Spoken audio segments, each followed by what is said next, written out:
pasando? Deben estar abajo, profe, ya van a subir. Ah, bueno. Voy a ir pasando la lista para que firmen la asistencia, si no perdemos tiempo tomando asistencia.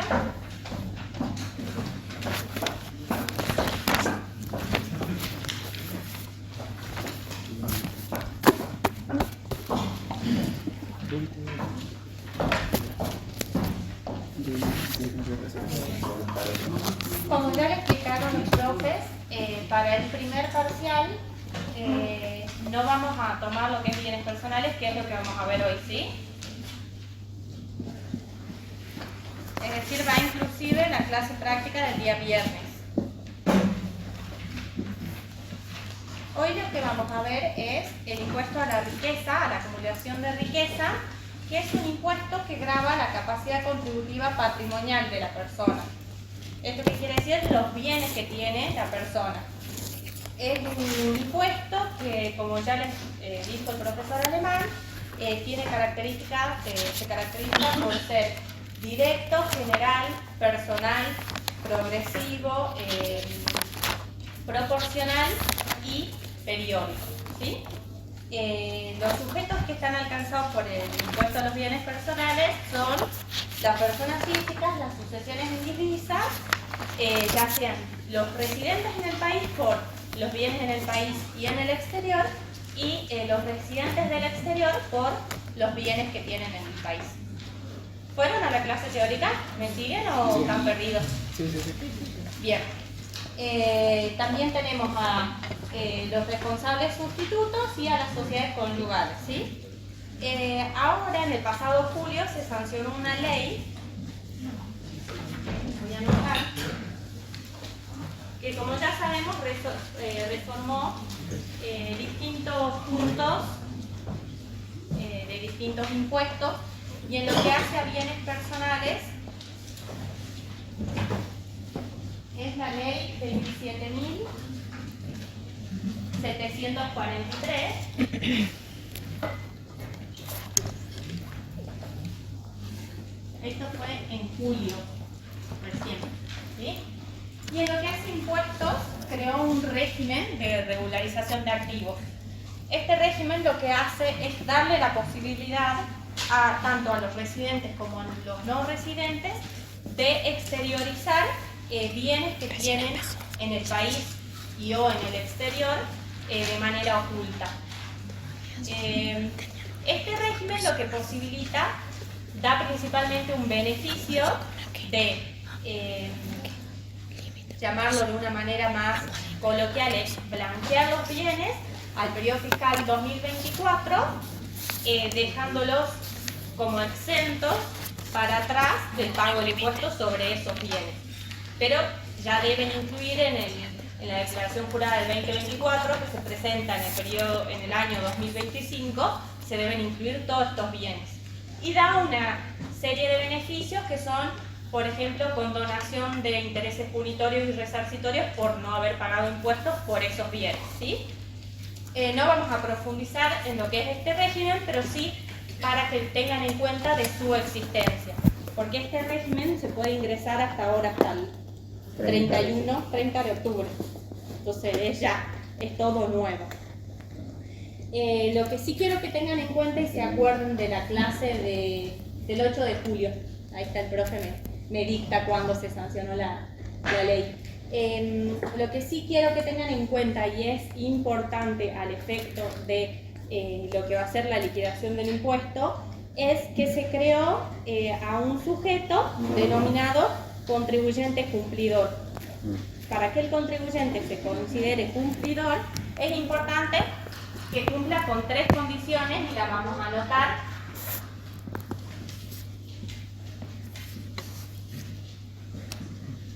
En primer lugar,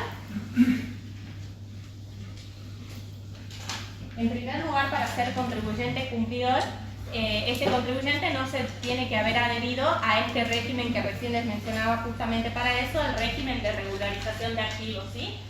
Entonces, no hay régimen de regularización de activos, ¿sí? También tiene que encontrarse con las declaraciones juradas del impuesto a los bienes personales al día. Es decir, si tenía que presentar en el 2020, 21 y 22, si tenía la obligación, las tiene que tener presentadas, ¿sí?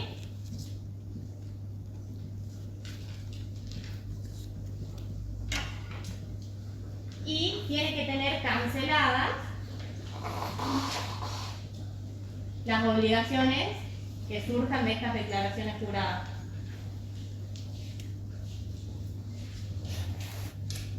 Si cumple estos 3 requisitos, se va a denominar contribuyente cumplidor y va a tener un beneficio. ¿Cuál es ese beneficio? Es la bonificación del 50% de la alícuota del impuesto a los bienes personales para el periodo 2023, 2024 y 2025. ¿Se entiende? Entonces, como que si veníamos ordenado y haciendo todo bien, ahora vamos a tener este beneficio, que es como bastante importante, ya lo vamos a ver en lo que es la resolución del trabajo práctico. Como verán, vamos a empezar con la resolución del trabajo práctico número 16, no con la del 15. ¿Por qué? Porque el número 16 es un trabajo práctico respecto del periodo fiscal 2022, es decir, la que se presentó el año pasado, digamos. ¿Estamos? Entonces, esa le voy a explicar después cuando terminemos de ver el trabajo práctico 16, la última parte, que es lo único que difiere y les va a quedar a ustedes para practicar, porque la primera parte en sí es la misma. Lo que cambia es la determinación del impuesto porque se usan otros cuadritos. ¿Sí?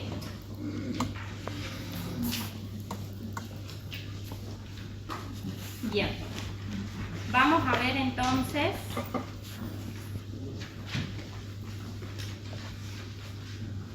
trabajo práctico número 16, impuestos sobre los bienes personales, liquidación integral para persona humana. Se solicita determinar el impuesto sobre los bienes personales para el periodo fiscal 2023 del señor Luis Martínez. Para ello se detallan seguidamente los bienes que componen su patrimonio el 31 de diciembre del 2023. Dicho contribuyente es de nacionalidad argentina, domiciliado en la ciudad de San Salvador de Jujuy, en la provincia de Jujuy. En el punto A nos va mencionando cuáles son los bienes que tiene situados en el país, y si ven luego en el punto B nos habla de los bienes que tiene situados en el exterior. Y en el último puntito nos da una información adicional que dice: el contribuyente no se adhirió al régimen de regularización de activos al 31 de diciembre del 2023, es decir, no cuenta con bienes ocultos, tiene presentadas todas las declaraciones juradas y canceló todas las obligaciones exigibles al 31 de diciembre del 2023.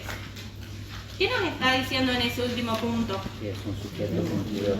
Exactamente, nos está diciendo que el contribuyente es cumplidor para que lo tengamos en cuenta al momento de hacer la determinación del impuesto, ¿sí?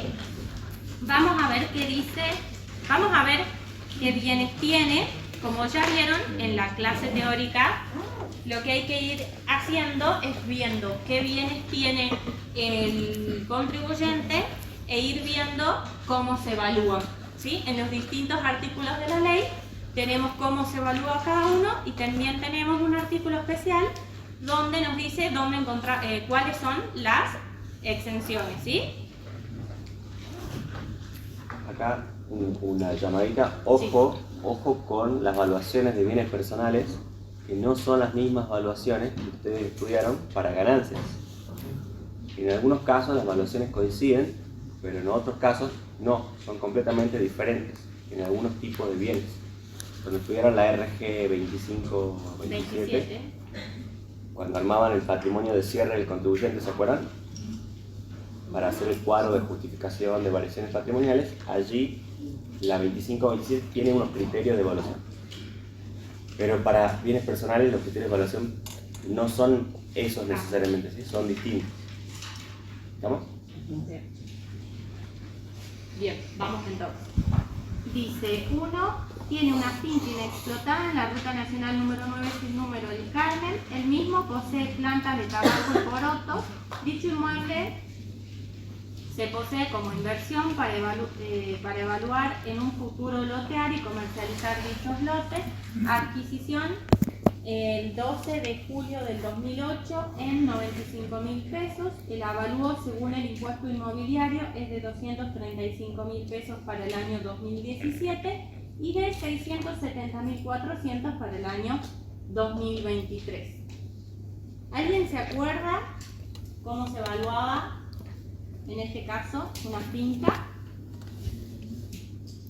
Lo que era el inmueble, creo que teníamos que sacar el valor residual y compararlo con el valor fiscal.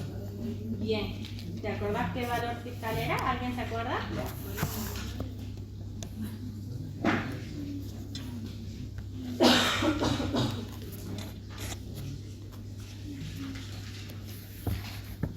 ¿Qué gato le da el enunciado? ¿El enunciado nos está dando cuál? Que la valía. El impuesto inmobiliario puede ser Bien, ¿De qué año? el 2008. No, para el año 2017. bien. Bien, lo que nos dice la ley y lo agrega en un decreto, en la clase teórica está especificado bien cuál es el número, nos dice que los inmuebles se evalúan a, por un lado, su valor residual y se lo compara con ¿qué? Con el valor, con el avalúo fiscal del año 2017 actualizado con el IPC a la fecha de cálculo, ¿sí? A la fecha a la que estamos calculando la declaración jurada, ¿se entiende? Entonces tomo el avalúo fiscal de 670.400 del año 2023. No. ¿Estamos de acuerdo? Tomo el año 2017, lo actualizo y ¿con qué lo comparo? Lo comparo con el valor residual, ¿sí?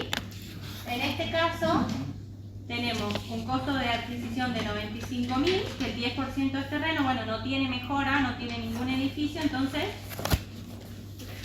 el total va a ser 95.000, como en realidad ya sabemos que el límite es el avalúo actualizado y que es obvio que va a ser mayor que 95.000, ahí no hemos calculado el valor residual, pero lo que vamos a hacer es calcular cuál es el avalúo del 2017 y con el índice lo llevamos al 2023, lo cual nos da un valor de 6.653.594,04, ¿sí?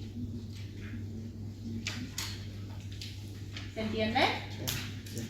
Y en este caso, si nos vamos al artículo 21, inciso F,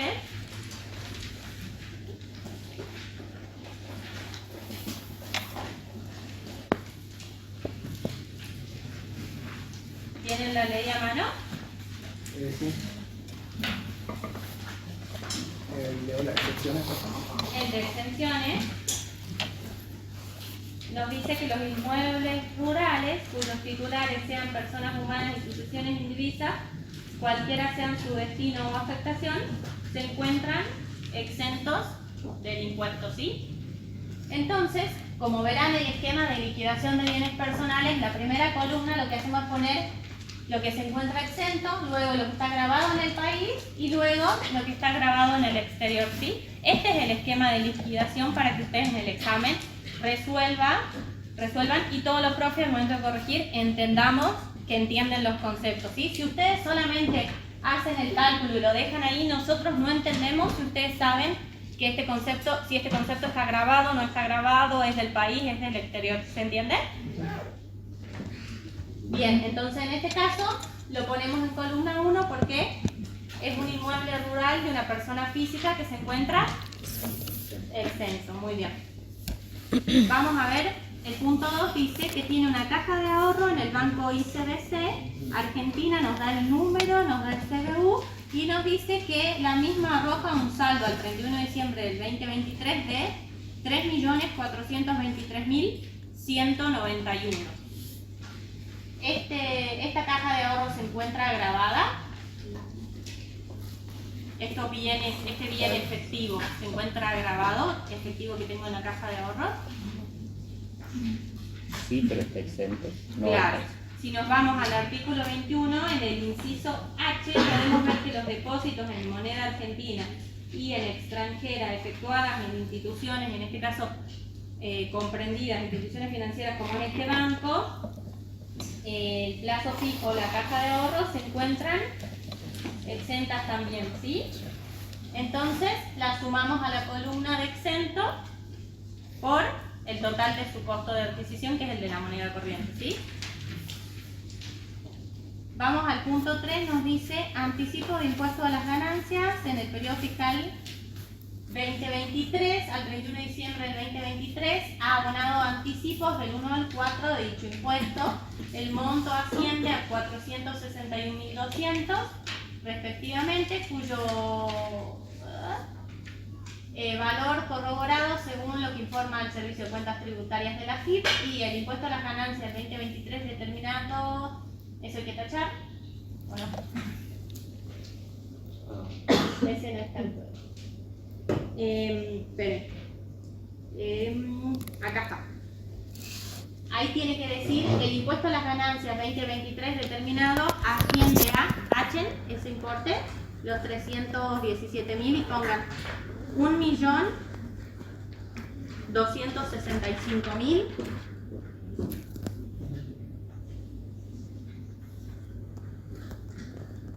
748 con 65. No era ese, perdón. Ellos tienen el enunciado, tanto en el enunciado como en la solución propuesta, están... ¿El correcto? Sí, están... Bueno, entonces díctenme ustedes qué dice su impuesto determinado. Tengo acá otro. Sí. Gracias. Dale, gracias. ¿Me dictan qué dice su impuesto determinado? Por favor. A las ganancias. Sí. 317.230. 317.230 como en el enunciado, y los anticipos pagados 461.200. O sea, ganancias estaría ok los valores. Bien. Está bien, Sí, entonces. está bien. Bien, entonces mi solución la que está mal. Ahora sí. Entonces. 435.627. Perfecto, 435.627. Perdón, por ganancias anticipó 461.200, ¿sí?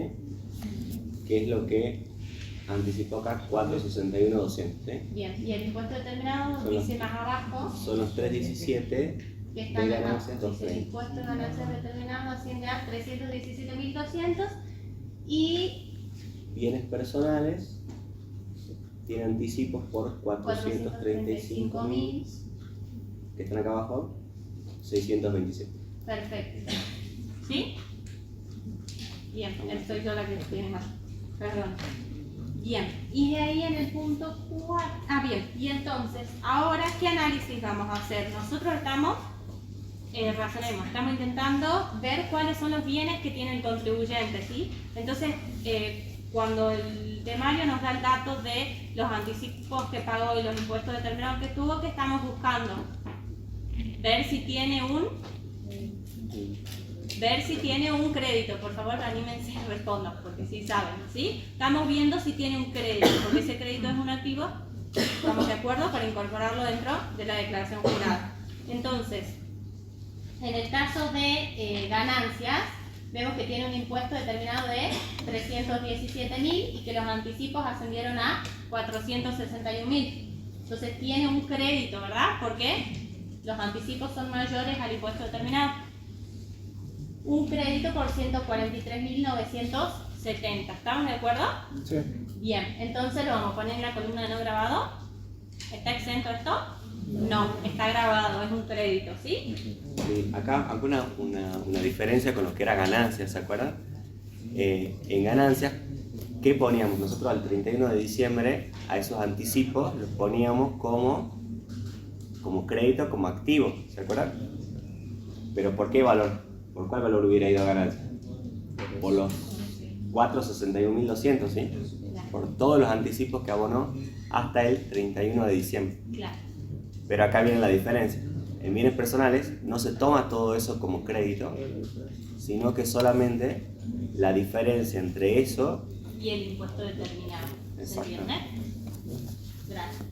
Bien, y de ahí tenemos, en cuanto respecto de bienes personales, nos dice que tenemos anticipo. un anticipo por 435.627 y en realidad deberíamos esperar a terminar de calcular cómo nos sale la declaración jurada para saber cuál es el impuesto determinado.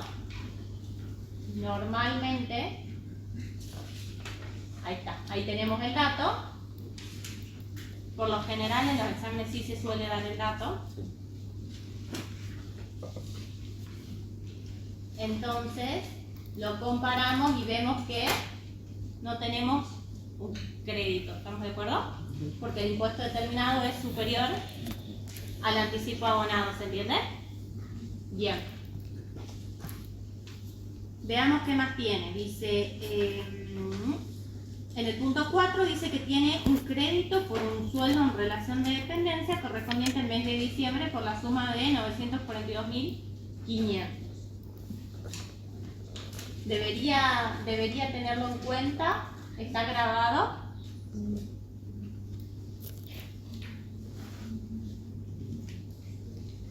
¿Qué piensan ustedes? ¿Es un crédito verdaderamente? Sí es un crédito. ¿Por qué? Porque la persona trabajó todo el mes y es dinero efectivo que va a cobrar los primeros días, ¿estamos de acuerdo?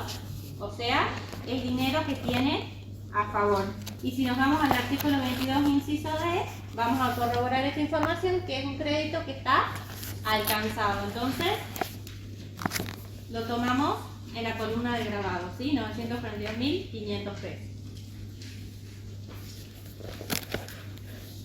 En el punto 6 nos dice, perdón, el punto 5 nos dice que tiene una camioneta BMW Amarok, modelo 2015, nos da cuál es la patente y nos dice que la misma fue adquirida el 15 de octubre del 2017 en 2.250.000 pesos.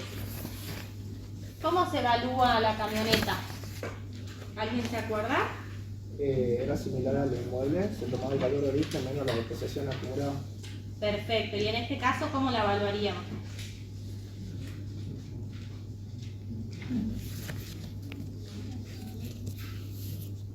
Vemos cuándo la hemos adquirido.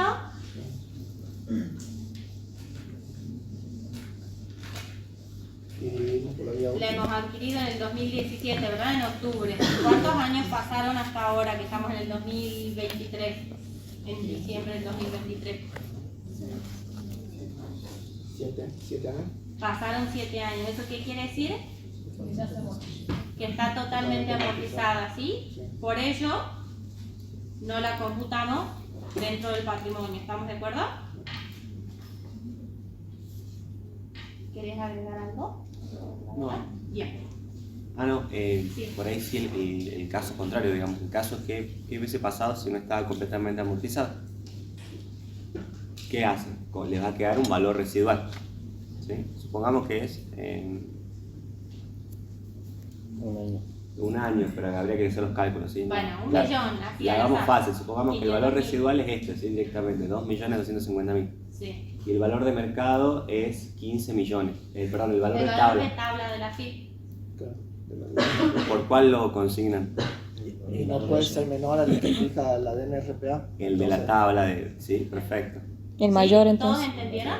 Lo que hago es saco el valor residual, lo comparo con el valor de tabla y lo que me dice la ley es que el valor residual no puede ser menor al valor de tabla, ¿sí? Sí. Bien.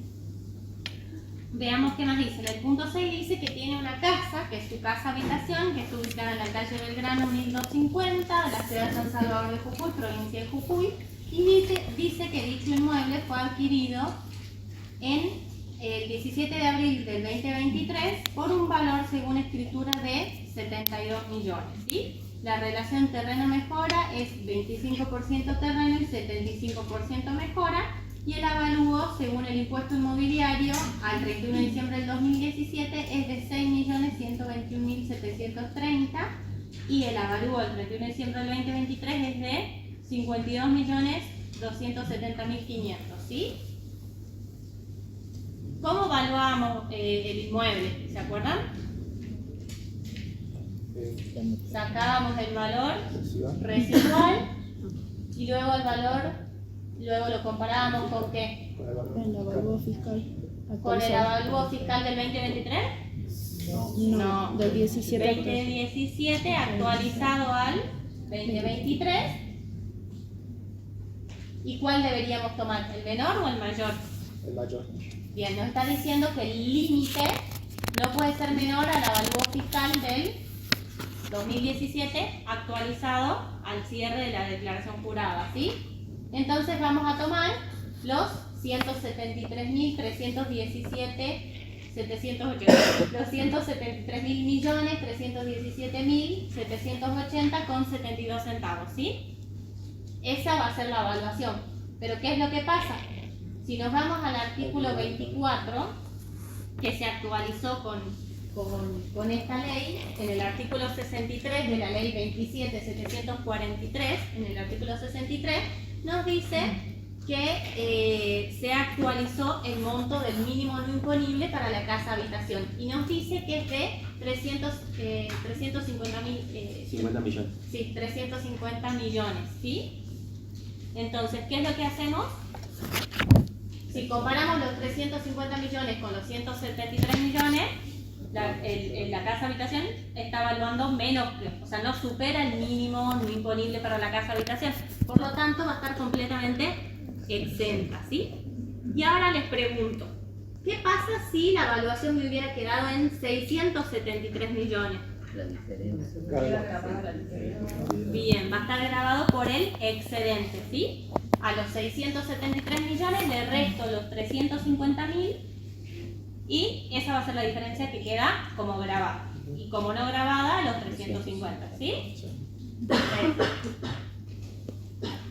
Bien, vamos a ver qué más tiene. Dice, en el punto 7, posee un inmueble ubicado en la calle Ramírez de Velasco, 519, San Salvador de Jujuy, que recibió como anticipo de herencia gratuita con reserva de usufructo vitalicia por parte de sus padres el 10 de febrero del 2023. El valor del inmueble es de 32 millones según la declaración jurada de sus padres. Acá incluimos, ¿cómo la incluimos? ¿Tenemos que incluirlo o no? ¿Qué nos dice la ley? ¿Alguien se acuerda? Es un inmueble que recibió por herencia, pero ¿qué pasó? Sus padres se reservaron el usufructo. Entonces, si nos vamos al artículo 16 del decreto reglamentario, vamos a ver que la ley nos dice que la tiene que declarar los padres. ¿Por qué? Porque ellos se reservaron el usufructo. Entonces, mientras se reserven el usufructo, la declaran ellos, ¿sí?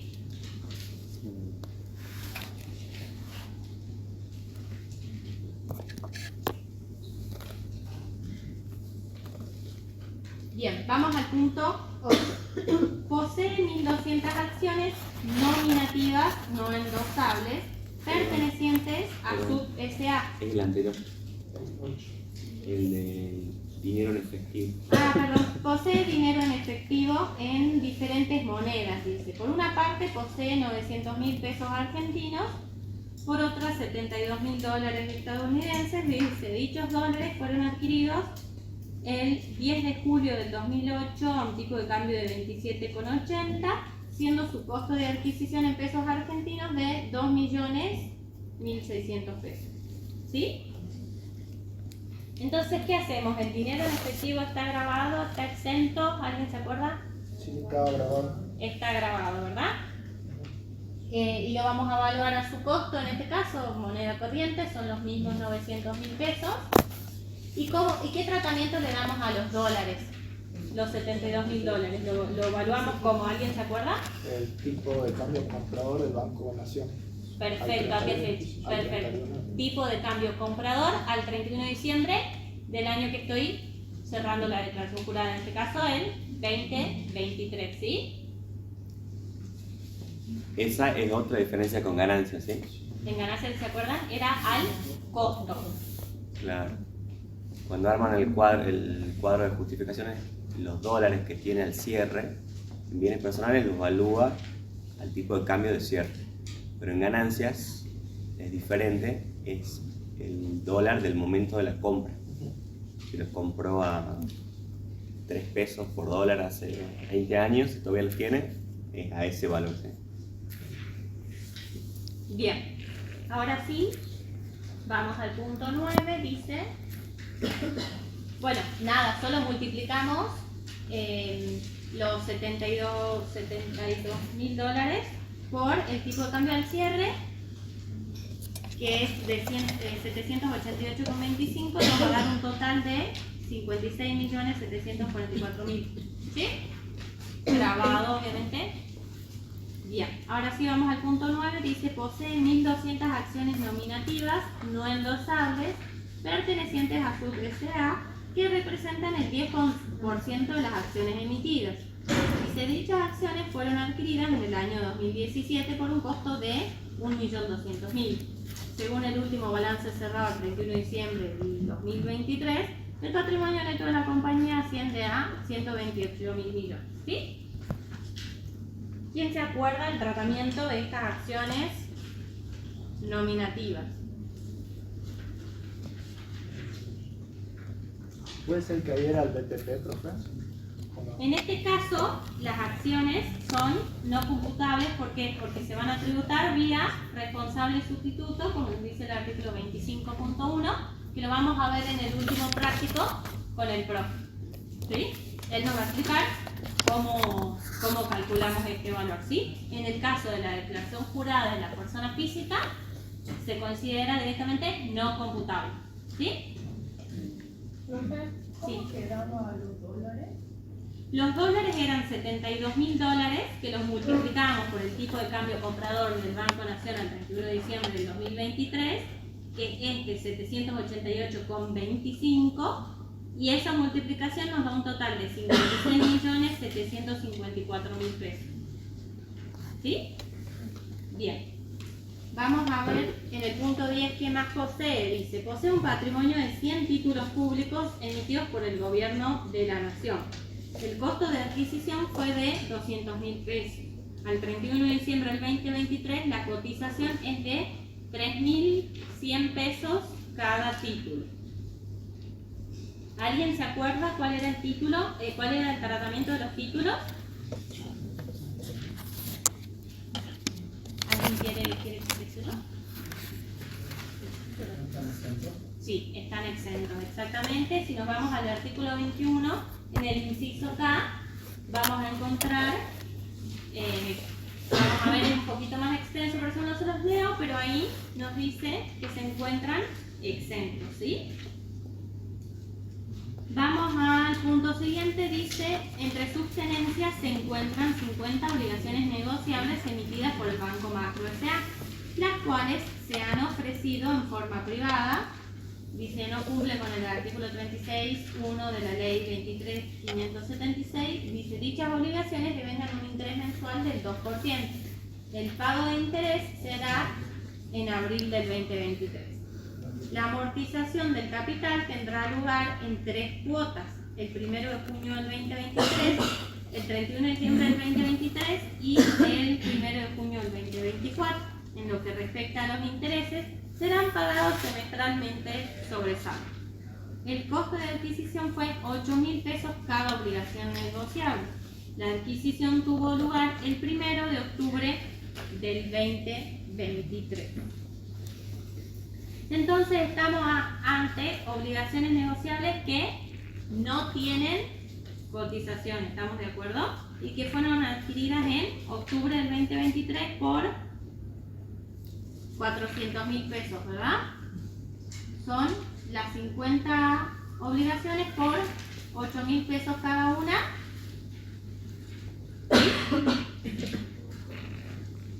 Y desde el 1 de octubre hasta el 31 de diciembre tenemos 90 días, o sea, tenemos 3 meses. Todo el mes de octubre, todo noviembre y todo diciembre, ¿sí? ¿Me siguen? Bien. Y nos decía que el interés era un 2% mensual, entonces serían 24.000, ¿verdad? Y lo que nos dice la ley es que las obligaciones se evalúan a su costo de adquisición, adicionándole los intereses devengados, lo cual nos da un total de 424.000 pesos. Perfecto, y están grabadas por el impuesto a los bienes personales, ¿sí? Vamos a ver el punto 12, dice: en su cartera de inversión posee 1.000 cuotas parte de fondo común de inversión denominados Superfondo del Banco Santander Río. La adquisición tuvo lugar el 10 de septiembre del 2023 por un total de 560.000 pesos. Al cierre del periodo, la cotización del fondo es de 710. Nos dice ahí 710.000 pesos. En total, digamos, por las 1.000 cuotas parte que tiene. La información que suministra dicha entidad evidencia que la cartera de inversión de dicho fondo está conformada en un 85% por títulos de Estado nacional y provincial. El porcentaje de composición de los títulos antes indicados se ha mantenido a lo largo del año, nunca ha estado por debajo del 80%. ¿Bien? Entonces, ¿qué nos está diciendo? Si nos vamos a leer el inciso K, nos está cumpliendo con la condición para encontrarse exento, ¿sí? Entonces lo vamos a evaluar, bueno, está exento, digamos, pero tomaríamos el valor de adquisición, el valor de cotización al cierre, ¿sí? Todos los títulos públicos están exentos. En este caso está exento porque cumple con la condición de que tienen... son títulos del Estado nacional y provincial. O sea, está conformado en un 85%, dice, de los títulos del Estado nacional y provincial. Sí, hay una ley que no me acuerdo el número, es el régimen de ahorro al fomento en pesos, régimen de fomento al ahorro en pesos, búsquela con ese nombre. Ya le digo el nombre, que tiene todas estas exenciones particulares para bienes personales. O sea, tienen que cumplir con la condición. Profe, ¿no tendría que estar en la columna del centro? Claro, sí, pero tiene una raya. Ah, sí. Así es. Debería estar la rayita en la columna del centro, ¿sí?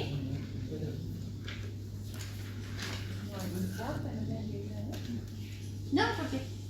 Ah, Porque esa columna del centro sí. sería por los 10.000. Fíjense, es la ley 27638. Entonces la anotemos. Sí. 27638, ahí tienen más exenciones para bienes en pesos, para instrumentos de ahorro en pesos que están exentos en bienes personales. 27638 la ley.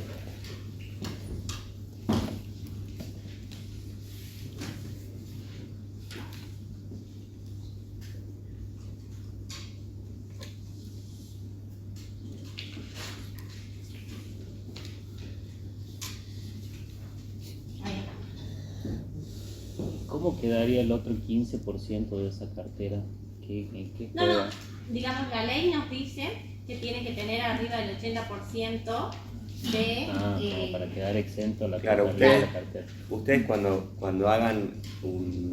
constituyan un fondo común de inversión, el banco, la entidad financiera o el agente que administra el fondo común de inversión, la administradora del fondo común les va a decir si cumple o no con los requisitos para estar exento en bienes personales.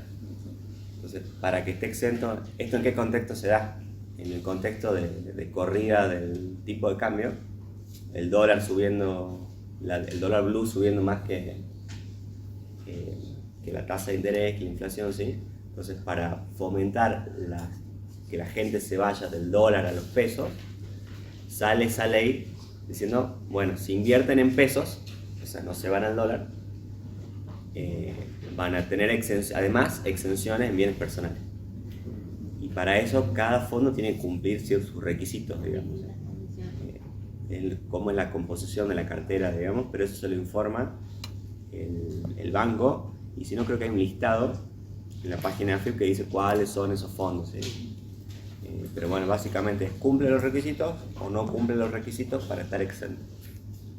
Si no los cumpliese, va a la columna de grabado. ¿Se entiende?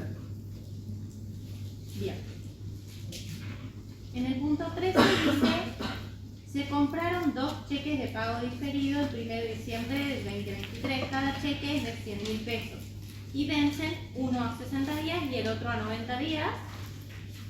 Y se aplicó un interés directo del 7% mensual para el descuento de estos. El monto pagado por ambos cheques fue de 165.000 pesos. Entonces, en este caso estamos ante títulos valores que no tienen cotización. Nosotros hemos pagado, o sea, el costo de adquisición es 165.000 pesos, y lo que nos está diciendo es que hemos recibido para descontar estos cheques un 7% mensual sobre 100.000, que es el valor de cada cheque, ¿sí? Entonces, si hacemos el 7% sobre cada uno de los 100.000, nos da 14.000 de intereses devengados hasta el 31 de diciembre, y si sumamos el costo de adquisición con los intereses devengados, nos da 179.000 que se encuentran alcanzados, ¿sí? Que es un crédito. Eso vendría a ser el costo incrementado, profe. Claro. Lo que la norma te dice el costo incrementado. Así es. Está en el artículo 25. Y de ahí en el punto B nos dice bienes situados en el exterior. Dice que tiene un departamento en el edificio Coraceros de Viña del Mar, Chile, ubicado en la calle Coraceros número 50. Este departamento fue adquirido el 10 de agosto del 2016 por 120.000 millones chilenos de pesos chilenos, según consta de la escritura pactada ante el notario Iván Zamora. El valor de plaza de dicho inmueble, según consta en tasación suscrita por el Martillero Público de Chile, instrumento previamente apostillado según convención de La Haya, es de 152 millones de pesos chilenos, ¿sí? ¿Se acuerdan cómo teníamos que evaluar los inmuebles del exterior? ¿Que calculábamos el valor residual? Era, creo, el costo y comparado con el valor de mercado, ¿o no? Lo que nos decía la ley era que teníamos que compararlo con el valor en plaza, pero no el valor en plaza que vino el vecino y me dijo, sí, tu inmueble estaba valuado en X, sino en una tasación por martillero que esté apostillada, ¿sí? Para que tenga valor.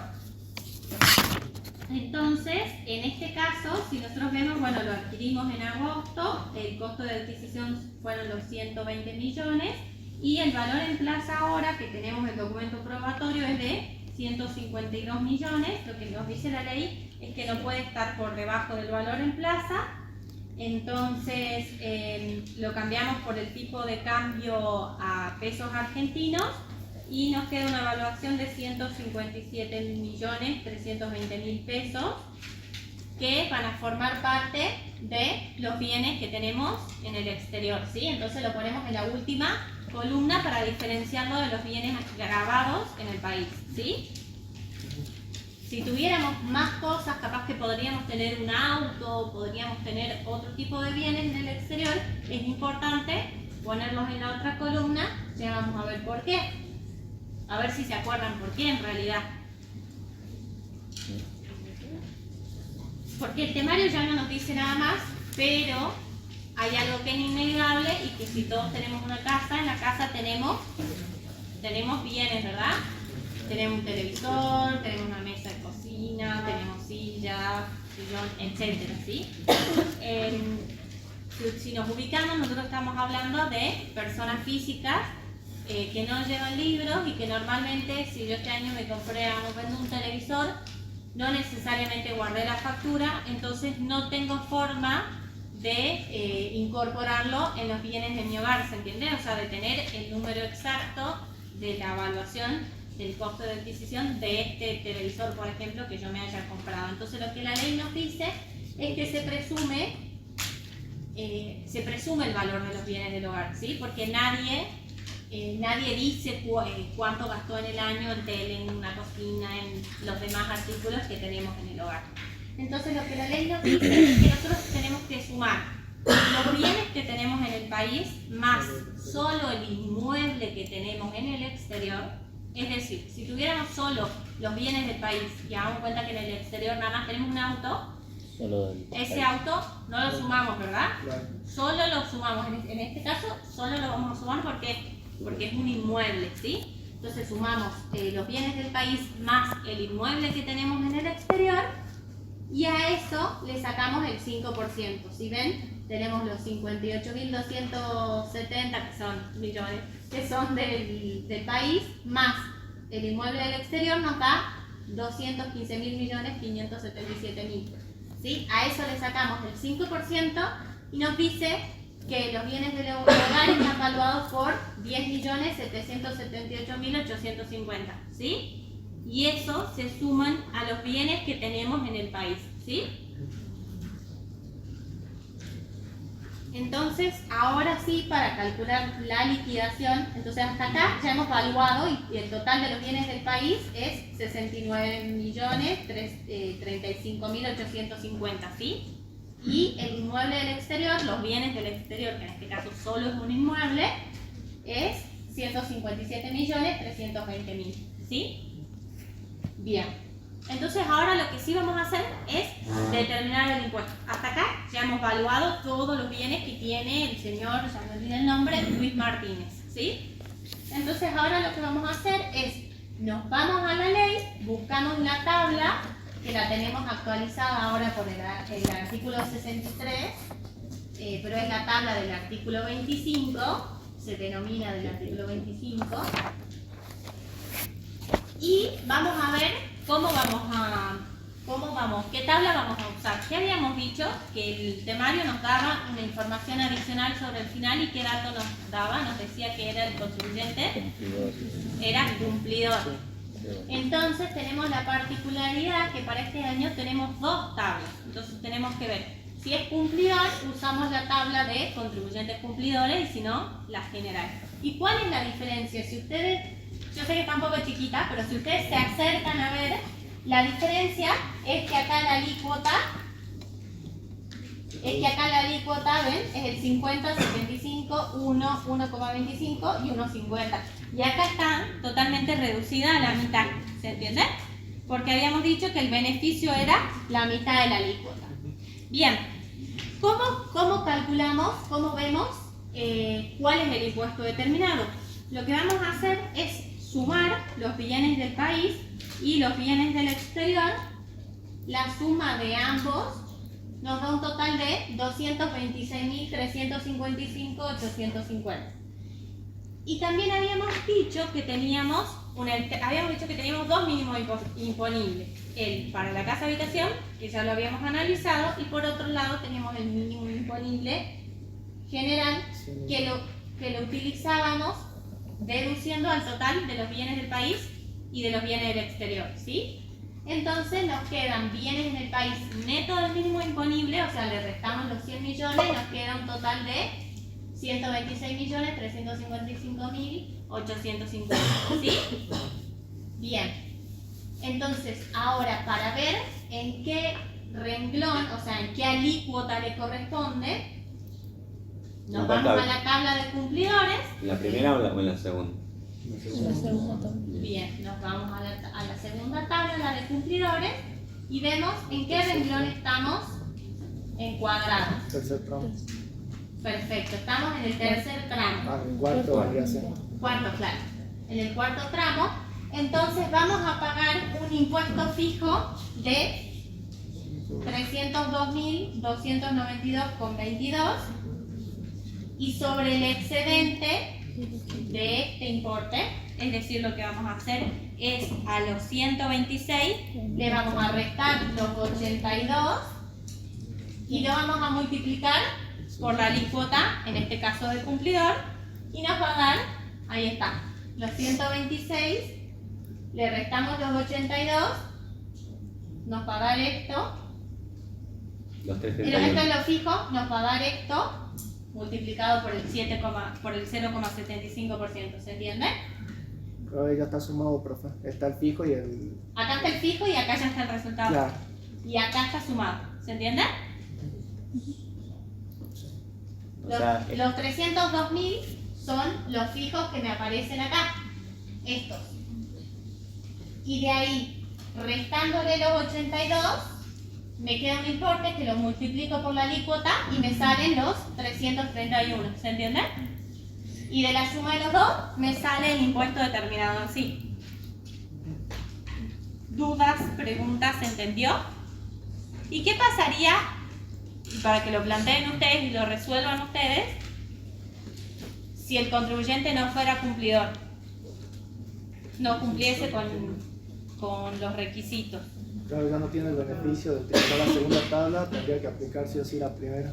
Perfecto. Y al utilizar la primera van a ver que el impuesto determinado va a ser diferente. Entonces, les propongo que cuando ustedes vayan a practicar en su casa, hagan las dos soluciones. Hagan una solución de cumplidor y una solución de un contribuyente no cumplidor, ¿sí? Y ahora vamos a ver la particularidad para el periodo fiscal 2022. sí. ¿Estamos con tiempo? Sí, estamos bien. Un Bien. comentario nomás con Sí. respecto a la tablita, que fíjense que es muy parecida a cuál tablita de ganancia. Al de personas humanas. A la del artículo 94 del impuesto a las ganancias, ¿eh? Es la misma metodología de cálculo. Tengo la ganancia neta sujeta a impuesto por un valor, lo ubico en qué rango, en qué intervalo, en qué escalón, en qué fila de la tabla corresponde posicionarme a ver qué alícuota le corresponde. Pero no es una alícuota proporcional, no es una alícuota que se aplique directamente el 35% o el 30% sobre el valor de mi ganancia neta sujeta a impuesto, sino que es un importe fijo más un importe variable al cual sí se le aplica la alícuota por la diferencia del excedente del límite inferior de ese intervalo. Esa misma metodología se usa para bienes personales, ¿eh? 2023. 2023. Porque va cambiando con el correr de los años. Claro. Vamos a ver rápidamente cuál es la parte. ¿Sí? ¿Queda alguna duda? Ahí en la columna de exentos, solamente acá en el resultado de su total, está lo que figura en el punto 6 del inmueble de casa habitación. Sí, pero no te afecta eso la determinación. No importa, No, porque no te afecta la determinación del impuesto. ¿Cuál es la base imponible del impuesto sobre los bienes personales? la grabada y la de los bienes del exterior. Es la sumatoria de la columna de bienes grabados en el país y en el exterior más los bienes del hogar. ¿Sí? Digamos que Sí, nosotros. debería a estar la- acá, debería estar correctamente expresado acá, ¿no? Claro. Si está mal la suma, acá corrijan. Esta columna, ¿sí? Sí. Sí, esto si está mal, corríjanlo por favor, pero... Profe, y en la DJ nosotros, por más que estén exentos, tenemos que mostrarlo, digamos, como... Sí, porque forman parte del De patrimonio. tu patrimonio, claro. Y a los fines de que nosotros entendamos que entienden el concepto de que está exento y no que se lo olvidaron de poner, digamos. Ustedes el día de mañana, ya como sean contadores, cuando carguen en el aplicativo, en la página, digamos, van a ir cargando todo. Pero a los efectos de que nosotros los evaluemos, la forma de saber si en realidad saben es que esté en la columna. El total de la columna es en sí, no importa, digamos. O sea, si no llegan, no importa que no pongan el total de la columna. El tema es que estén los conceptos. ¿Se entiende? Bien. Sí, y en el aplicativo, cuando vayan a cargar, en realidad, si el contribuyente, el cliente ya tiene otras declaraciones juradas de años anteriores, es fácil relativamente porque se va importando todo lo del año anterior. Entonces vos lo único que tendrías que cambiar es la evaluación de los bienes nuevos, de los bienes viejos que hayas tenido en el país, más las altas de los bienes nuevos que hayas tenido. Porque el patrimonio va a tender a ser estable, digamos. va a tener la misma casa, el auto puede ser que lo cambie cada cierta cantidad de años, Claro. el efectivo sí va a cambiar, pero va a seguir teniendo la misma cuenta de banco, puede ser que haya abierto otra cuenta bancaria nueva, o tenga otra explotación nueva, o algo nuevo, pero pasa por ahí, digamos, por tener más cuidado con las evaluaciones y los valores al cierre, digamos. Claro. Para la DJ de bienes personales del aplicativo. Exactamente. Pongo el 15. Sí. ¿La solución o el...? No, la solución directamente. El Bien. 15 va a quedar para que ustedes lo resuelvan. Mi recomendación es que lo hagan sin ver la solución. Intenten hacerlo ustedes solos.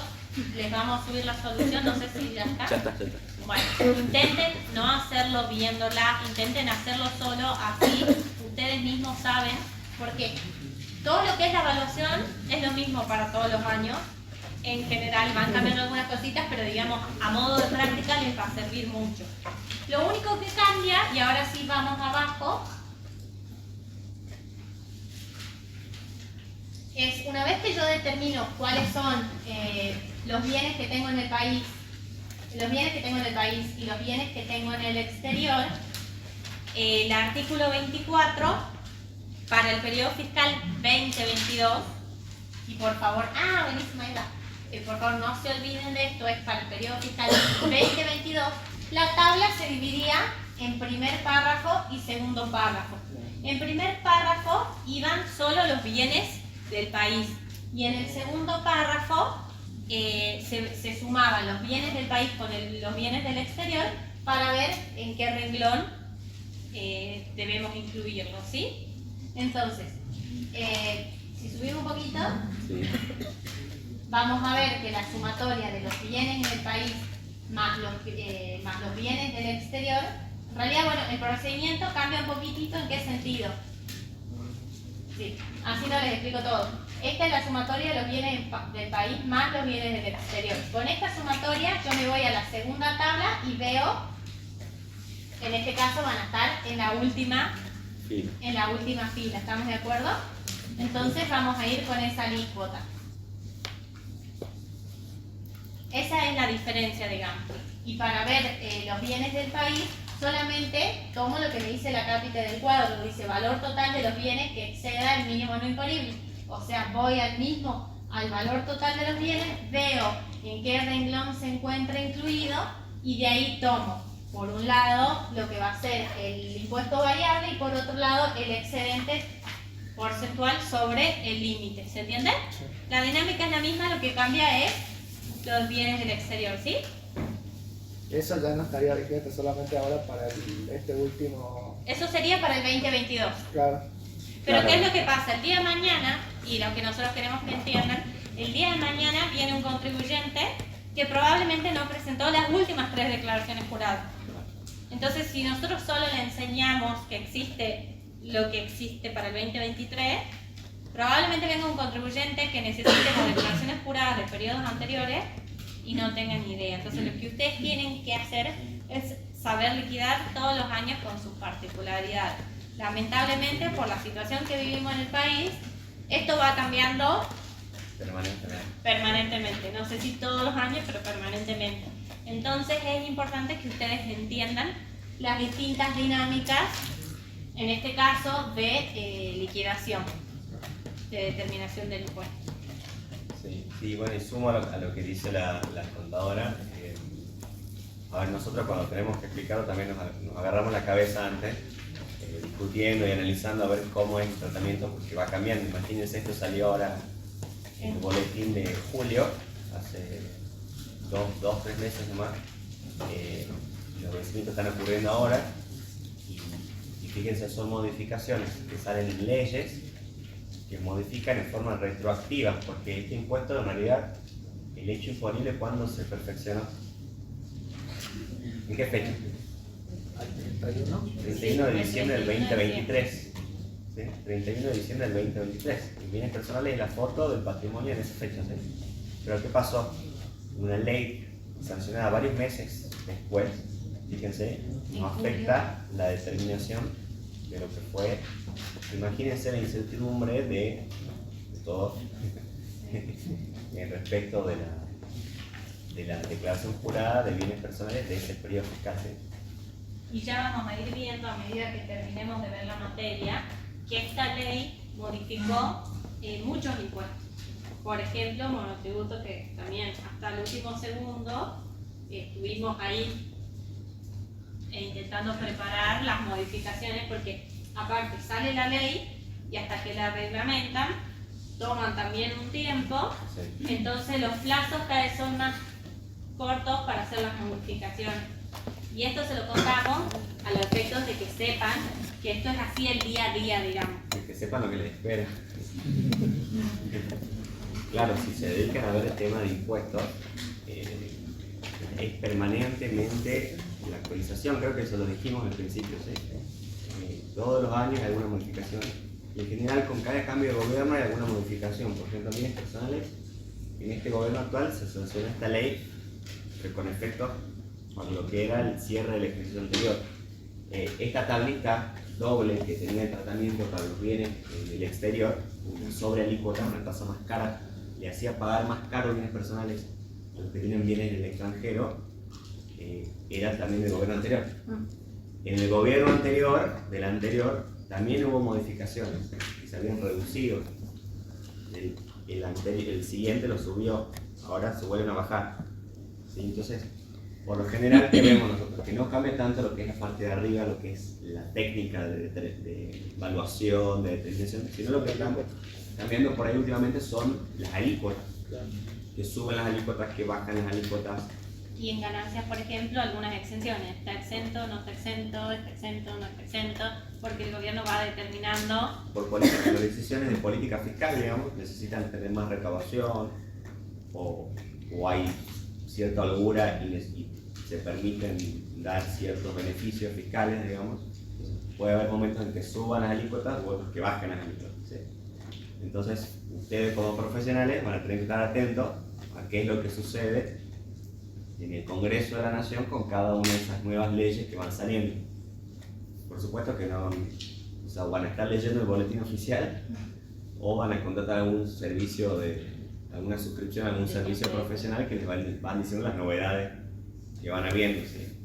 Porque, digamos, en materia de impuestos nosotros nos agarramos la cabeza para traerles a ustedes lo más actualizado posible y tratar de no marearlos y confundirlos, ¿sí? en el desarrollo. Pero sí le sumo a esto que decía la profe, subrayo esto que decía la profesora, de que ustedes el día de mañana van a tener que saber liquidar varios periodos fiscales. Entonces les va a caer un cliente con una intimación de la FIP que les dice, que les reclama todas las declaraciones juradas de los últimos años no prescriptos, ¿sí? Los últimos 5 ejercicios fiscales. Entonces ahí van a tener que empezar a buscar Ponerse a estudiar.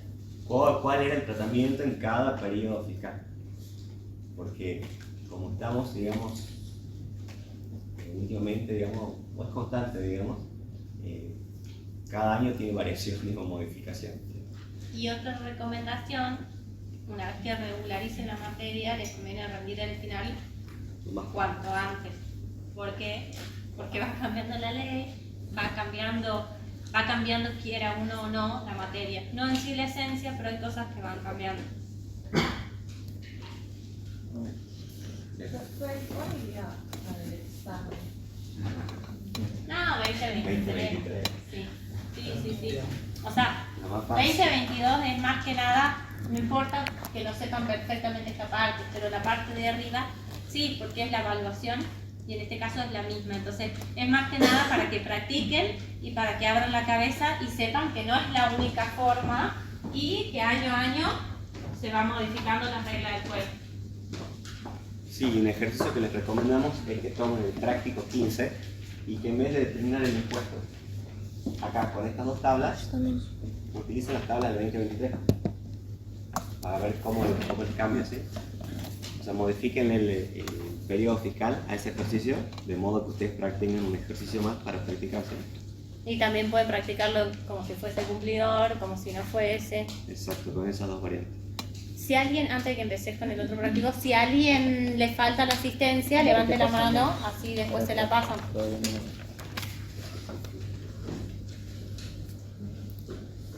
¿Preguntas, dudas, chicos, sobre este tema?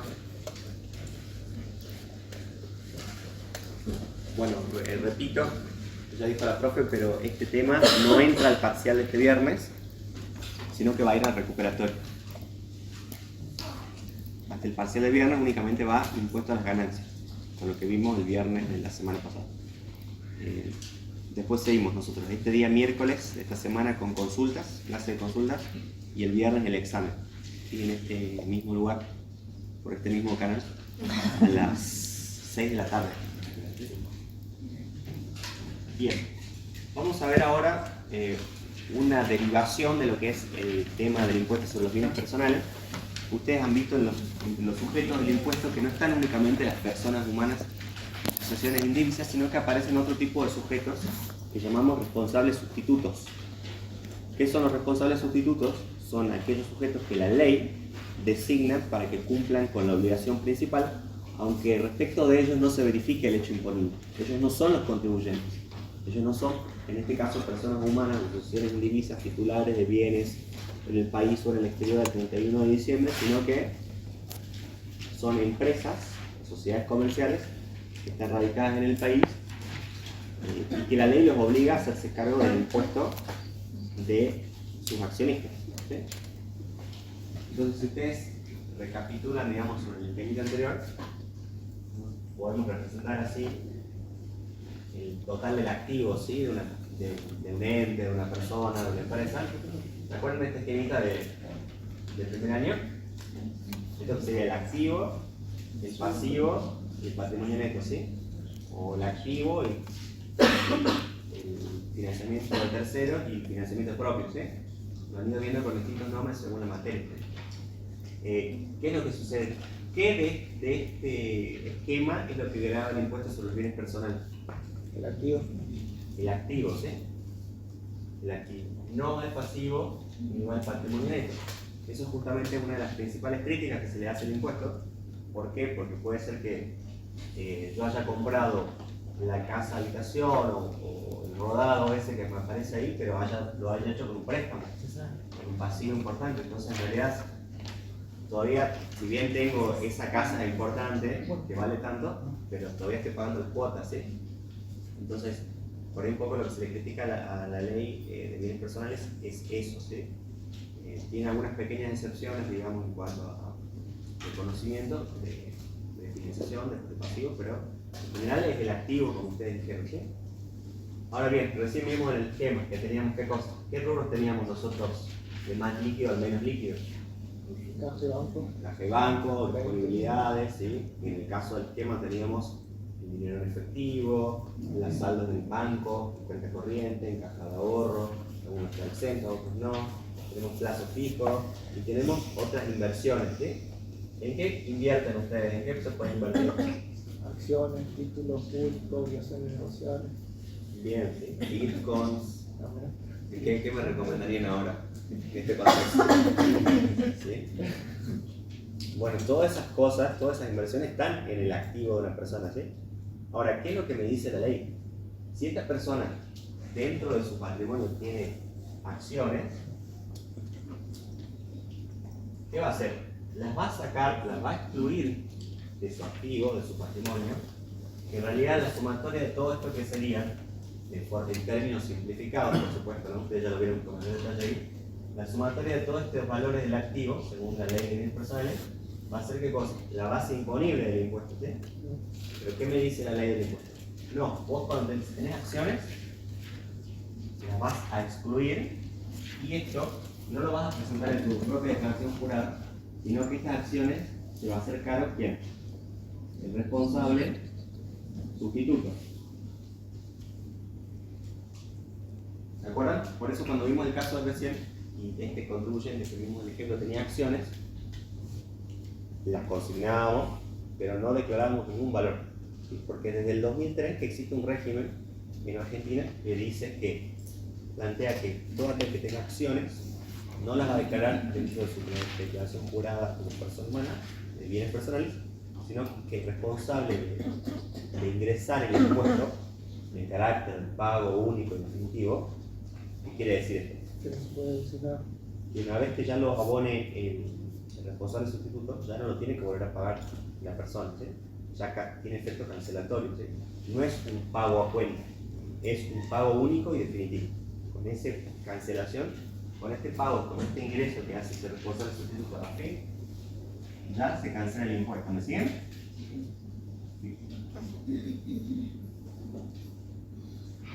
Entonces, acá presentan la declaración jurada y el impuesto. Esta es una declaración jurada informativa y el pago del impuesto. ¿Me siguen con esta explicación? De que no va dentro de su declaración jurada, sino que va dentro de la declaración jurada de responsable sustituto. Bueno, todo esto lo vamos a encontrar ¿a dónde? En el artículo que está incorporado a continuación del artículo 25 de la Ley de Impuestos sobre los Bienes Personales. Es un artículo sin número, o sea, debería ser, entre comillas, si seguimos el orden correlativo, el artículo 26. El 26 habla de otra cosa. Este es un artículo sin número, o lo van a encontrar por ahí en sus leyes 25.1 o 25 puntos suspensivos, porque no tiene nombre, es un artículo que ha sido incorporado luego del 25. ¿Qué tenemos en el 25 bienes personales? Las tablitas de determinación del impuesto que recién vimos. Pero en el 25.1 aparecen las... ¿Querés que te lo ponga? Sí, pero esto no lo quiero poner. Quiero que se para atrás, lo voy a poner. No, busco uno.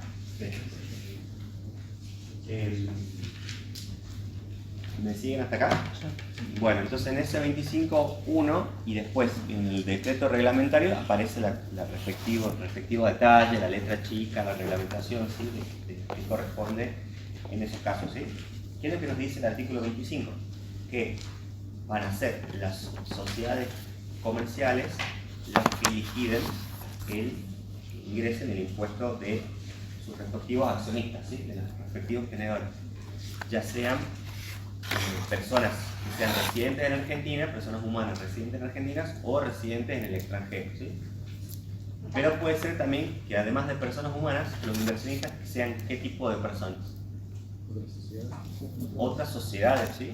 ¿Sí? Personas jurídicas que sean accionistas, que hayan invertido en esta empresa, ya sea por motivo especulativo o porque decidieron invertir estratégicamente para integrarse en su cadena de valor, porque le proveen materias primas o le distribuyen un producto, etc. ¿sí?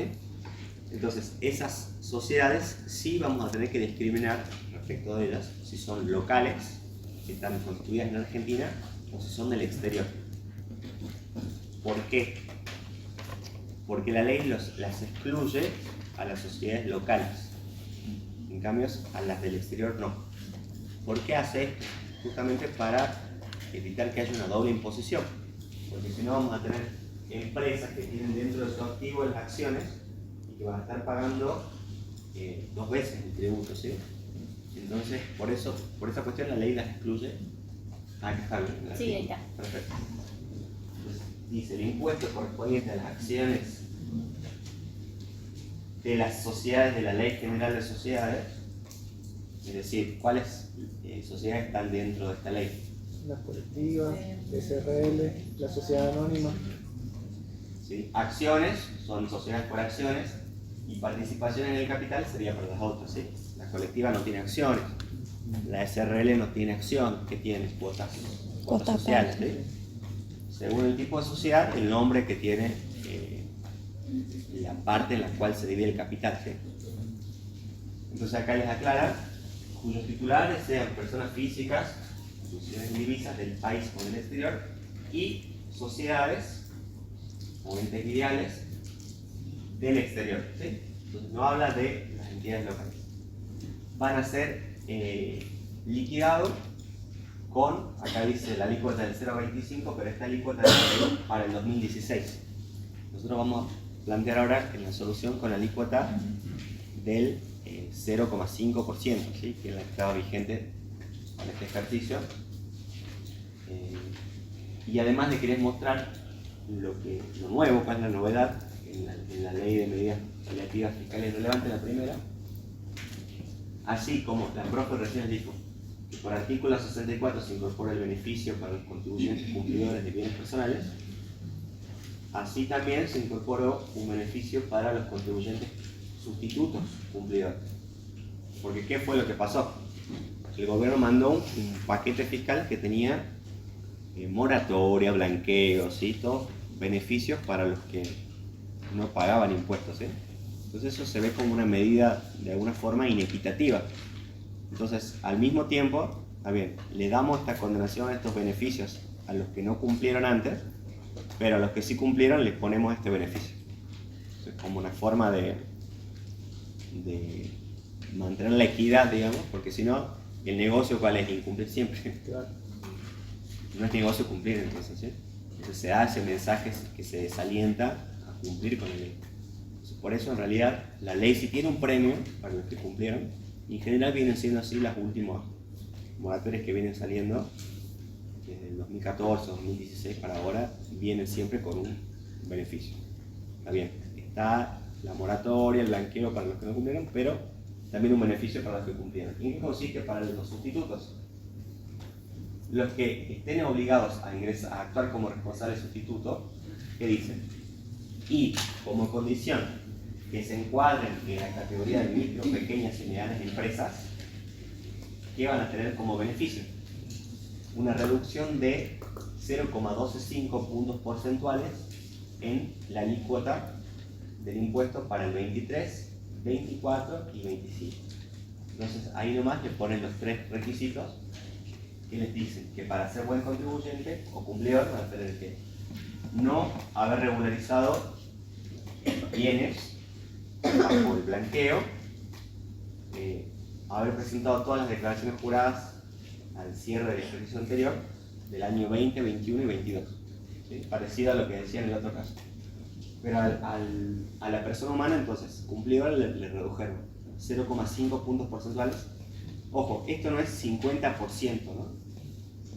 Es 0,5 puntos porcentuales. O sea, a la alícuota, si era del 0,5 quedó en 0. Queda en 0, exactamente. Perdón, yo me expresé mal. Y acá lo mismo, ¿sí? No quiere decir 12,5%, sino se le resta 0,125, ¿sí?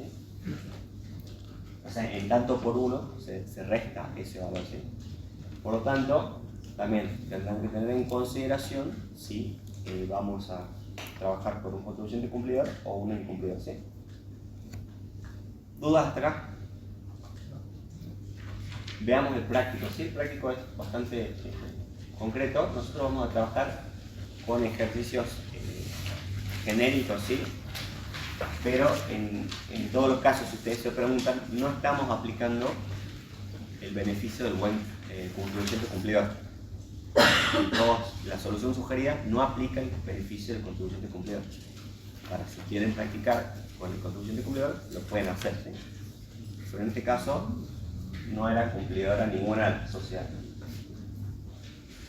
Bien, vamos. El práctico lo que hace es presentar distintos casos puntuales y les piden que determinen el impuesto a ingresar en carácter de responsable sustituto, ¿sí? Vemos el primero de ellos. Tenemos la sociedad Porto S.A. se dedica a la comercialización de prendas de vestir, cierra su ejercicio comercial el 31 de diciembre de cada año. Y esto es un dato importante, porque las sociedades pueden cerrar su ejercicio en cualquier momento del año, ¿no es cierto? Bueno, y el impuesto sobre los bienes personales, esa foto que sacamos, ¿a qué fecha es? Cierre del ejercicio. Al 31 de diciembre de cada año, ¿sí? Entonces, primera cuestión a observar es el patrimonio que voy a tomar, ¿es al 31 de diciembre o es a una fecha distinta? Bueno, en este primer caso, las fechas de cierre del ejercicio coinciden. Por lo tanto, es un dato alentador que vamos a necesitar hacer menos, ¿sí? Luego nos detallan la propiedad del capital accionario, que está bajo la propiedad de los siguientes accionistas. Ambos son personas humanas, el señor Diego Armando y el señor Lionel Andrés. Uno tiene el 40% y el otro el 60%. Ambos son residentes argentinos, ¿sí? Lionel Andrés es el accionista mayoritario, ¿sí? Al respecto, y al fin de liquidar el impuesto, se brinda la evolución del patrimonio neto ajustado por inflación según el balance comercial. ¿Se acuerdan que ya vimos antes los estados contables de qué informes estaban compuestos? El estado de situación patrimonial, el estado de resultados, que que nosotros tomábamos de ahí para calcular el impuesto a las ganancias, ¿recuerdan? Para sujetos de empresa que llevan, Balance. están obligados a practicar balance. Era distinto el esquemita de determinación, ¿sí?, de ganancias. Después no utilizamos el estado de flujo de efectivo y acá se nos presenta el estado de evolución del patrimonio neto. ¿Qué nos muestra el estado de evolución del patrimonio neto? Justamente fue la composición y cómo fue la evolución de esta parte, ¿sí?, del patrimonio y el patrimonio de la empresa. Y tenemos por un lado el rubro, que es el aporte de los propietarios, y por otra parte la parte de los resultados, ¿recuerdan? Dentro del aporte de los resultados, ¿qué teníamos?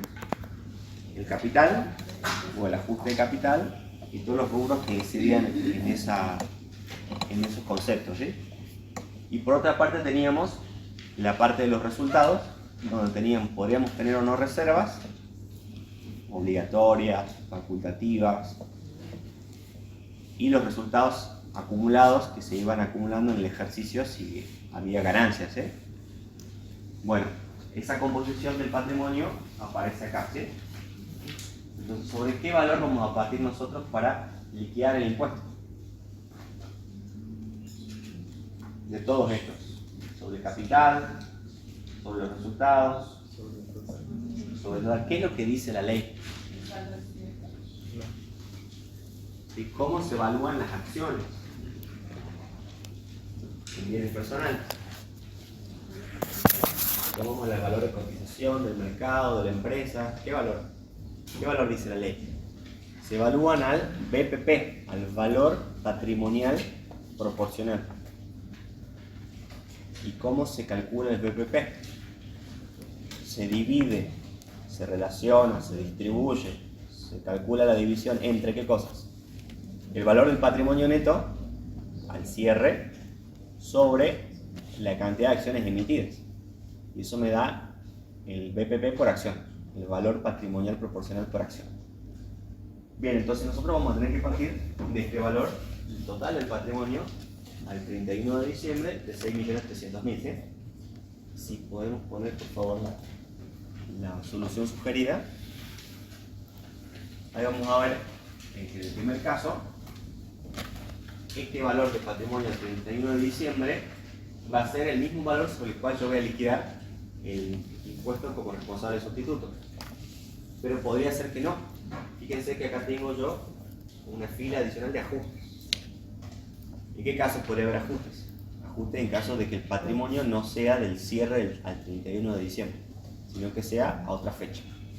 Luego vamos a ver otros casos en los cuales esto no coincide, ¿sí? Pero acá es un caso súper sencillo.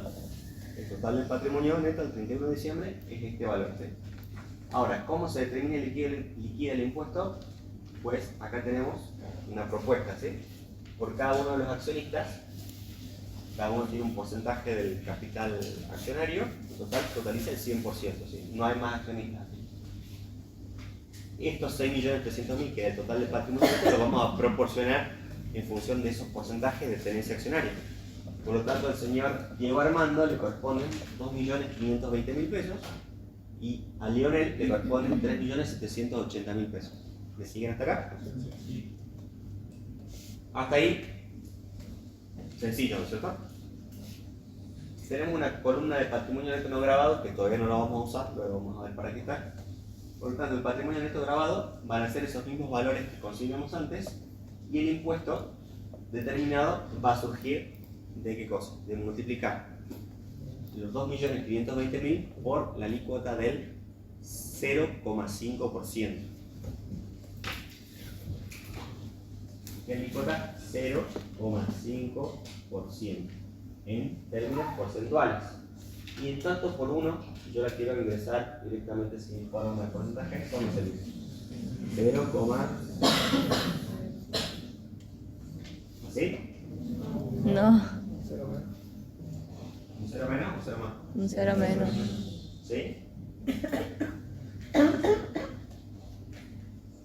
Entonces tengan ojo, si están trabajando en la calculadora o en Excel o donde están en el celular a veces, por ahí cuando ponen porcentajes calcula distinto, ¿sí? Tengan cuidado con eso. Si ingresan, si deciden elegir para hacer cálculo en tanto por uno o en forma de porcentaje, ¿sí? Y también para el momento de si es cumplidor, de restarle lo que nos dice la ley, que es 0,125. Sí, 125. Vamos a trabajar nosotros suponiendo que no es cumplidor, ¿sí? Por lo tanto vamos a aplicar directamente el 0,5%. Entonces, esto por la alícuota nos da el impuesto determinado para cada uno de los accionistas. Por lo tanto, el impuesto total que debe ingresar la sociedad informal a la AFIP en carácter de pago único definitivo son 31.500 pesos. ¿Lo ven? El esquemita es el mismo a partir de ahora, es bastante sencillo. Lo único que tienen que tener cuidado es qué pasa con las fechas de cierre y qué pasa con los accionistas. ¿Quiénes son los accionistas? Porque hay accionistas que van a estar excluidos como les dije antes. Vamos a ver el caso 2. La compañía Factory S.A. es una empresa industrial, estando ubicada en su sede en San Salvador de Jujuy, provincia de Jujuy, cerrando su ejercicio comercial el 31 de diciembre de cada año. Entonces, otra buena noticia, el cierre comercial coincide con la fecha que nosotros necesitamos para liquidar bienes personales. Posee como accionista a la sociedad Grupo Azul, que es una sociedad constituida en el país, la cual posee la mitad de las acciones, y el accionista Juan Fernández, que es un residente del país y posee la otra mitad. Adicionalmente, se le informa el estado de evolución del patrimonio neto según el balance elaborado conforme a las normas contables vigentes. Es el estado de evolución del patrimonio neto que aprobó la asamblea, ¿sí? Socios. ¿Cuál es el total del patrimonio neto acá? 1.917.000, ¿sí? Pasamos entonces a ver nuestros cálculos y, como decíamos, esta sociedad coincidía el patrimonio de cierre con la fecha de liquidación de nuestro impuesto. El mismo valor del total del patrimonio va a ser el que utilicemos para hacer los cálculos, ¿sí? Entonces pasamos directamente a la determinación. Vamos a ver quiénes son los accionistas. La mitad es una SA local y la otra mitad una persona humana. Entonces, ¿cuál es la particularidad en este caso? Que a los fines de determinar el impuesto, como ya dijimos, la ley excluye a las sociedades locales. Si fuera una sociedad extranjera, no la excluye. Si Juan Fernández fuera del exterior, tampoco lo excluye, ¿sí? Solamente excluye a sociedades locales. Por lo tanto, la participación correspondiente al Grupo Azul S.A. la vamos a considerar como no grabada para la liquidación. En cambio, solamente vamos a calcular el impuesto por el accionista Juan Fernández. 958.500 multiplicados por la alícuota, el 0,5%, me da 4.792,50. Y ese sería el impuesto únicamente que debe ingresar. ¿Vamos bien hasta acá? Sí. Pasemos entonces al próximo ejemplo. La compañía Territorios del Sur, otra sociedad anónima en este caso, es una empresa que se dedica a la industria de la construcción y cierra sus ejercicios comerciales y fiscales el 30 de junio de cada año. ¿Qué sucede aquí? No coinciden las fechas. No coinciden el cierre del balance con la fecha que necesitamos de determinado impuesto, ¿sí? Su capital accionario se compone de la siguiente manera. Un accionista A, que es una persona física argentina, el 70% del capital, y un accionista B, una persona física del exterior, que tiene el 30%. ¿Y qué sucede? En este contexto nos informan los movimientos del patrimonio neto acaecidos, ocurridos, acontecidos, luego del cierre. ¿Qué pasó? La empresa cerró balance el 30 de junio y el patrimonio neto valía 670.000 pesos. Eso fue en junio del año. Pero luego, ¿qué pasó en octubre?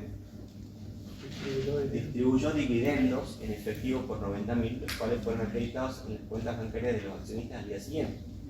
Entonces, esa distribución de dividendos, ¿de dónde viene? De las utilidades del patrimonio, ¿sí? Por lo tanto, van a hacer que el total del patrimonio disminuya.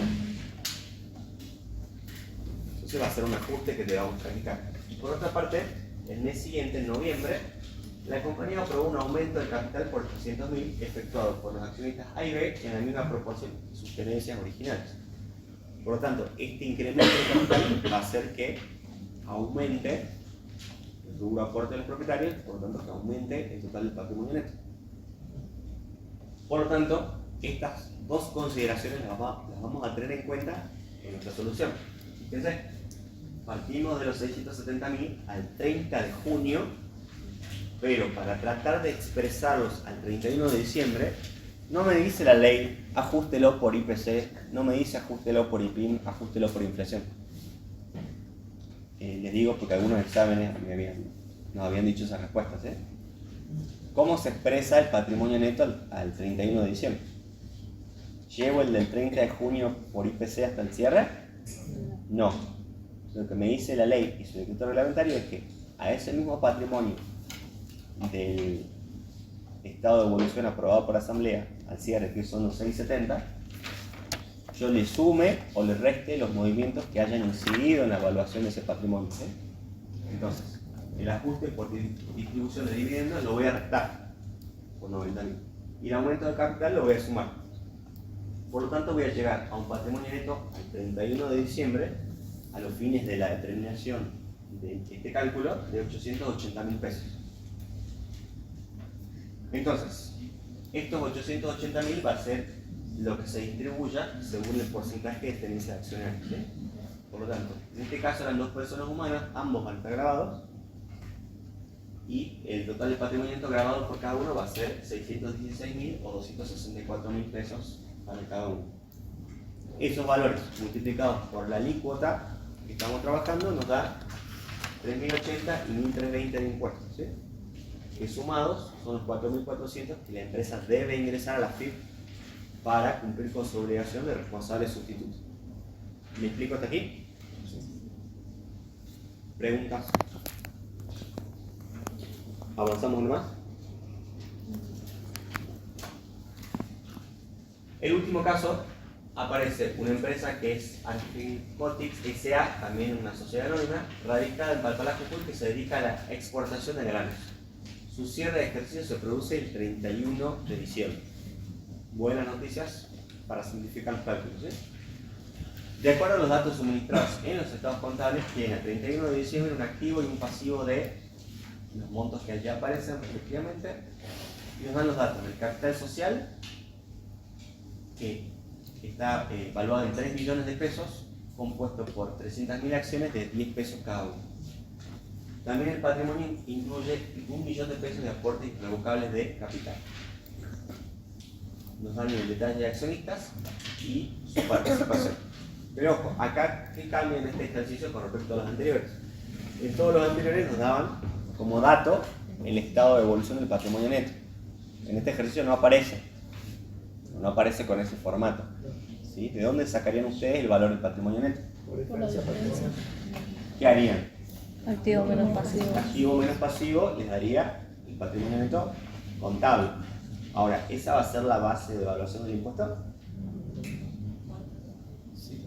Sí. En principio sí, pero ¿hay alguna otra cuestión que les llame la atención que implique que hagamos algún ajuste? Por la diferencia de la fecha no. ¿Sí? Pero acá nos están diciendo que el patrimonio incluye aportes irrevocables de capital. ¿Qué son los aportes irrevocables de capital? Aportes efectuados por los socios para futura suscripción de acciones. Para futura suscripción de acciones, ¿sí? Pero todavía no son acciones que se hayan emitido, ¿sí? Entonces en realidad están dentro del patrimonio, pero en realidad son casi un pasivo, diríamos, ¿sí? Porque son fondos que funcionan como accionistas terceros que se van a capitalizar, van a emitirse las acciones, van a formar parte del capital, pero todavía no son acciones como tales, formalmente. Por lo tanto, la ley me pide que las excluya. Entonces ahí vamos a tener un ajuste. Si vamos a ver la solución propuesta, vamos a tener que por diferencia del activo y del pasivo llegamos al patrimonio neto al 31 de diciembre, luego ajustamos los aportes irrevocables de capital por 1 millón y el patrimonio neto al 31 de diciembre con el cual voy a liquidar el gravamen, el tributo, va a ser de 15.185.874. ¿Se entiende el ajuste este por qué lo hacemos? Sí. Bien. Con este patrimonio neto ajustado es que yo voy a ingresar a mi determinación. Voy a calcular las proporciones accionarias de cada uno de las personas, de los accionistas. En este caso, son 2 que están domiciliados en el país y 2 que están domiciliados en el exterior. ¿Sí? Pero dijimos que no interesaba dónde estén domiciliadas las personas humanas. Cuando hablamos de personas jurídicas u otros entes que son accionistas, sí nos interesa eso. ¿Sí? Entonces, en este caso, sumamos la cantidad de acciones que tiene cada uno, sacamos la proporción y sacamos el porcentaje de acciones que tiene cada uno. ¿Sí? 60, 20, 13,3 y 6,7%. La totalidad me suma el 100%. Multiplico o proporciono eso por 15.185.000 y calculo el patrimonio neto grabado en cada uno. Una vez que hago eso, multiplico por la alícuota y obtengo el impuesto determinado. El total es 75.925 por 57. Esa es una forma, ¿sí? Otra forma, que es lo mismo, hubiese sido que calculen para cada accionista el BPP por acción y lo multiplican por la cantidad de acciones que tiene cada uno. Es decir, toman los 15.185.874, lo dividen por las 300.000 acciones y eso les va a dar un BPP ajustado por acción. Y después multiplican por las acciones que tiene cada uno y sacan el mismo valor, ¿sí? Porque es matemáticamente lo mismo. Y bueno, y con ese caso estaríamos terminando, ¿sí?, de ver lo que es responsable sustituto. Tema, que los temas de hoy no entran al parcial, pero van al recuperatorio. ¿Quedó claro? ¿Preguntas? ¿Dudas? Profe, sí. ¿Asistencia? Los aportes irrevocables se consideran como pasivos en la medida de que no se hayan emitido todavía las acciones. En realidad están dentro del patrimonio neto, pero es financiamiento externo, digamos, todavía. Por eso no están emitidas las acciones, por eso los excluyo. Claro, si estuvieran emitidas, ya ahí sí no las puedo restar y las consideraría. Si estuvieran emitidas ya no serían Aportes irrevocables. Claro, no, sí. Y después, profe, le quería preguntar, ¿esto entraría al segundo parcial o no? No, al recuperatorio por ahora. Del primero. Profe, en caso de que se hayan hecho integraciones a lo largo del año, digamos, como en el ejercicio 3, pero no coincida con la tenencia accionaria de cada una de las accionistas, tenemos que calcular la nueva proporción, digamos, de cada uno a fecha de cierre. Tendrías que liquidar a la fecha de cierre para ver cuántas son las acciones que tengan cada uno. Claro, según la proporción, digamos. para ajustar la tenencia accionaria. No según la proporción, según las acciones que tenga cada uno. Claro. O sea, por ahí, digamos, si hacen aportes irrevocables, ya se capitalizaron, digamos, y cambia la tenencia accionaria de cada uno. Sí, vos al cierre tenés que ver cuántas acciones tenías de tal empresa. Y ese numerito lo multiplicás por el valor de la acción o por el BPP de la acción. Claro, yo decía en el caso que no coincida con el cierre. Y alguien ahí un dato, Tenés que ver si hay movimientos que suman o que restan. Sí. No, ya va. Bueno chicos, nos vemos el miércoles.